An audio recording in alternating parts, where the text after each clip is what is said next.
আসসালামু আলাইকুম সবাইকে। আমি আরফান রহমান নাইম মস্কো থেকে বলছি।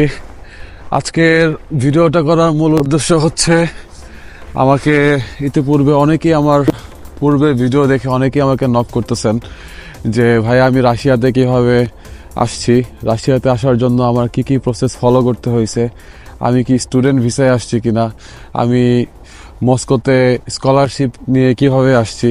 অনেকেই জিজ্ঞেস করছেন যে রাশিয়াতে আমি মস্কোতে কোন ইউনিভার্সিটিতে ভাই আমি স্টাডি করছি, আপনি কোন ইউনিভার্সিটিতে স্টাডি করছেন? ভাই রুদেন ইউনিভার্সিটিতে স্টাডি করছি, ট্যুরিজম অ্যান্ড হসপিটালিটি ম্যানেজমেন্টে। আমাকে অনেকেই আপনারা নক করছেন যে হচ্ছে রাশিয়াতে আমি যদি হায়ার স্টাডিজের জন্য যদি অ্যাপ্লাই করি আমার কি কি পেপারস আমার প্রয়োজন, বা আমি কোন কোন ডকুমেন্টসগুলো আমি রেডি করব, প্রিপেয়ার করব। তো এই সমস্ত কিছু জিনিসগুলো নিয়ে হচ্ছে আমি আজকে আপনাদের সাথে এই সকল তথ্যগুলো শেয়ার করব। আর আজকে দেখতে পাচ্ছেন আমাকে এখানে প্রচণ্ড পরিমাণ ঠান্ডা। আজকে ওয়েদার হচ্ছে -1, ফিলস লাইক -3। আর হচ্ছে আমি হেভি এক জ্যাকেট পরে আছি, প্রচণ্ড ঠান্ডা। আসলে হচ্ছে ভিডিও করার মতো তেমন একটা সময় হয়ে ওঠে না, আসলে ক্লাস, তারপর হচ্ছে কাজ, তারপরে এই সব কিছু মিলে হচ্ছে আপনাদেরকে আমি রিপ্লাই দিতে পারি না। যারা আমাকে ইতিপূর্বে হোয়াটসঅ্যাপে অনেকেই নক করছেন, তাদেরকে আমি অসংখ্য ধন্যবাদ জানাচ্ছি। তো চলুন শুরু করা যাক। রাশিয়াতে গভর্নমেন্ট স্কলারশিপের জন্য প্রথমত আপনাকে হচ্ছে কিছু ডকুমেন্টস আপনাকে রেডি করতে হবে। সেটা হচ্ছে আপনার ভ্যালিড পাসপোর্ট থাকতে হবে, এবং পাসপোর্টের হচ্ছে আপনার ন্যূনতম 18 মাসের হচ্ছে আপনার মেয়াদ থাকতে হবে, তা না হলে আপনি অ্যাপ্লাই করতে পারবেন না। নাম্বার 2, আপনি যদি মাস্টার্সের জন্য যদি অ্যাপ্লাই করেন, আপনার সমস্ত এডুকেশনাল সার্টিফিকেটসগুলো আপনাকে ঢাকা বোর্ড, আমি যেহেতু ঢাকা বোর্ডে ছিলাম, আমি আমার এক্সপিরিয়েন্স থেকে আমি আপনাদের কাছে সব কিছু শেয়ার করব। তো আমি যেহেতু ঢাকা বোর্ডে ছিলাম, তো আমাকে আমার এসএসসি এইচএসসি যে সার্টিফিকেটসগুলো আছে সেগুলো হচ্ছে আমি ঢাকা বোর্ড থেকে আমি অ্যাটাস্টেড করিয়ে নিয়েছিলাম। আফটার দ্যাট হচ্ছে আমি আমার যে ব্যাচেলারের যে সার্টিফিকেট ছিল সেটা আমার ইউনিভার্সিটি থেকে আমি অ্যাটাস্টেড করানোর পর এই সমস্ত সার্টিফিকেটস, আমি আবার বলছি, এসএসসি এইচএসসি এবং ব্যাচেলার সার্টিফিকেট বোর্ড থেকে এবং আমার ইউনিভার্সিটি থেকে অ্যাটাস্টেড করানোর পর হচ্ছে আমি এডুকেশনাল মিনিস্ট্রিতে চলে গিয়েছিলাম। এডুকেশনাল মিনিস্ট্রি থেকে আপনি যখন অ্যাটাস্টেড যখন করাবেন, তারপর হচ্ছে আপনাকে চলে যেতে হবে ফরেন মিনিস্ট্রি। আমি আবার বলছি, তারপর আপনাকে চলে যেতে হবে ফরেন মিনিস্ট্রি। তো সেখান থেকে যখন আপনার ফরেন মিনিস্ট্রি থেকে যখন আপনার এডুকেশন যত সার্টিফিকেটসগুলো আছে, যখন আপনার এগুলো অ্যাটাস্টেড হয়ে যাবে, তারপর হচ্ছে এই পেপারসগুলো আপনি স্ক্যান করবেন। স্ক্যান করে আপনার ছবি সহ আমি আপনাকে কমেন্টে ডেসক্রিপশন বক্সে শেয়ার করে দেব যে আমি কোন ওয়েবসাইটে আমি অ্যাপ্লাই করছি। অ্যাপ্লাই করার জন্য আপনাকে অবশ্যই এডুকেশন ইন রাশিয়া লিখে গুগলে সার্চ করতে হবে। সার্চ করার পর আপনাকে এই ওয়েবসাইটটি ভিজিট করতে হবে। ভিজিট করার পর আপনার ব্যবহৃত ইমেল অ্যাড্রেস দিয়ে সাইটটিতে নিবন্ধন করবেন। এখন লগ ইন করার পর আপনি অটোমেটিকলি এই অ্যাপ্লিকেশন পেজে চলে আসবেন। অ্যাপ্লিকেশন ফর্মে শুরুতে আপনার পার্সোনাল যে ডাটাগুলো আছে ওগুলো আপলোড করতে হবে, লাইক আপনার date of birth, passport number অনুযায়ী সবকিছু দিতে হবে। অবশ্যই ফর্মটি সেভ করতে ভুলবেন না, পরবর্তীতে চাইলে আপনি পুনরায় এটি এডিট করতে পারবেন। নেক্সট পেজে আপনারা দেখতে পাচ্ছেন এখানে দেওয়া আছে কয়টা ইউনিভার্সিটি আপনারা সিলেক্ট করবেন এবং আপনারা কোন কোন সাবজেক্টে পড়তে চাচ্ছেন, এই তথ্যগুলো এখানে আপলোড করবেন।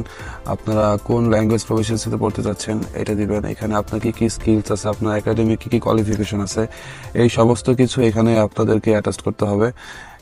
আর নিচের দিকে স্ক্রল করলে দেখতে পারবেন হচ্ছে আপনার এক্সট্রা কারিকুলাম অ্যাক্টিভিটিস, আপনার একাডেমিক কোনো কম্পিটিশনের সার্টিফিকেট আছে কিনা, বা আপনার সাপোর্টিং কোনো ডকুমেন্টস যদি থেকে থাকে সেই জিনিসগুলো এখানে আপনারা আপলোড করতে পারবেন। পরবর্তী পেজে গেলে দেখতে পারবেন যে consent to personal data processing, এটা ডাউনলোড করে সিগনেচার করে আপলোড করে দিন। আর এখানে আপনার অরিজিনাল পাসপোর্ট, আপনার অরিজিনাল সার্টিফিকেটসের সব কিছু ডকুমেন্টস এখানে আপলোড করবেন। এই তো, তারপর হচ্ছে আপনি এই সমস্ত কিছু আপলোড করার পর পরবর্তী পেজে এইগুলো সব প্রিন্ট করবেন। প্রিন্ট করে সিগনেচার করে এখানে আপনি এটাকে সেন্ড করে দেবেন, সাবমিট করবেন।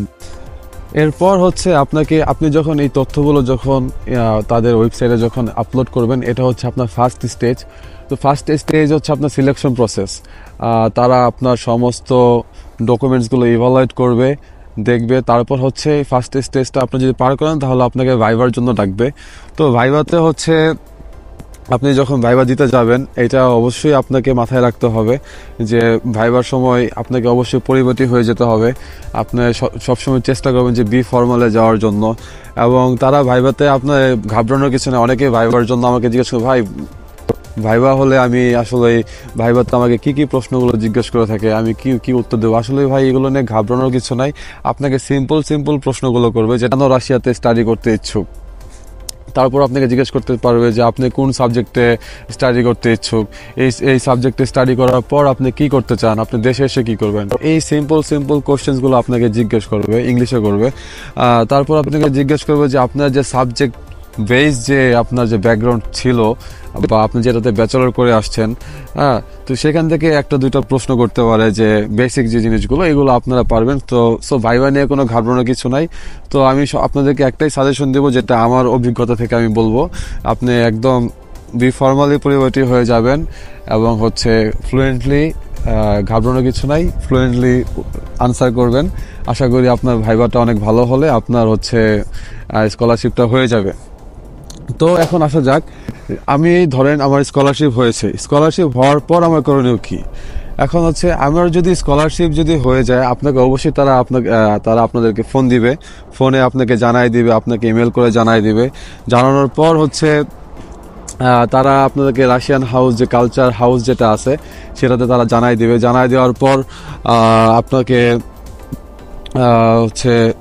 কনফার্ম করবে। কনফার্ম করার পর আপনার সমস্ত ডকুমেন্টসগুলো হার্ড কপি, আপনি তো ওয়েবসাইটে যেটা সফট কপিগুলো আপলোড করছিলেন, তো আপনাকে হার্ড কপিগুলো তারা জমা নিবে, সবকিছু দেখবে।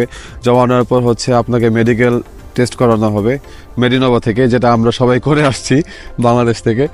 মেডিকেল করার পর এই কাগজগুলো এবং আপনার যে সার্টিফিকেটসগুলো যেগুলো ছিল এগুলোকে তারা ট্রান্সলেট করবে এই কাজগুলো হয়তো করবো না। আপনি স্কলারশিপ পেয়ে গেলে তারা যে রাশিয়ান কালচার হাউসে যে কনসার্ন টিম আছে, যারা এটার জন্য রেসপন্সিবল আছে, তারা আপনার সাথে পরবর্তীতে যোগাযোগ করবে, সবকিছু জানিয়ে দিবে।